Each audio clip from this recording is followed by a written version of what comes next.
Hey everyone, welcome back. If you're diving into the world of crypto in 2025, you might be wondering how to move your Solana from your Arculus wallet straight to Revolut. This is a super handy process for managing your assets efficiently, especially with the latest updates making transfers faster and more secure. Today, I'll walk you through it step by step, so you can do this yourself in no time. Let's get started. First things first. Make sure you have both the Arculus Wallet app and the Revolut app installed on your device. Update them to the latest 2025 versions for smooth compatibility. Open your Arculus Wallet and log in with your secure credentials. Once you're in, navigate to your Solana holdings. You'll see a list of your assets. Tap on Solana to select it.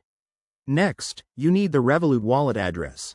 Fire up the Revolut app, go to your crypto section, and select Solana. There, you'll find your unique wallet address. Copy it carefully. Now, head back to Arculus. In the Solana section, look for the Send or Transfer option. Paste the Revolut address into the recipient field, then enter the amount of Solana you want to transfer. Double-check everything to avoid any mistakes.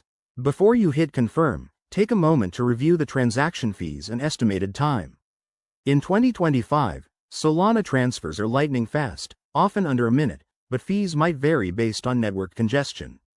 Once you're good, confirm the transaction with your wallet's security features, like biometric authentication. You'll get a confirmation notification. Keep an eye on it. After the transfer, jump back to Revolut and refresh your crypto balance. Your Solana should appear shortly. If it doesn't, check the transaction status on a blockchain explorer like Solana's official site. Pro tip: always start with a small test amount to ensure everything works smoothly. And there you have it. That's how you transfer Solana from Arculus to Revolut in 2025. It's straightforward once you know the steps, and it puts you in control of your crypto journey. If you found this helpful, give it a thumbs up and subscribe for more tech tips. Drop your questions in the comments below. Thanks for watching, and I'll see you in the next video.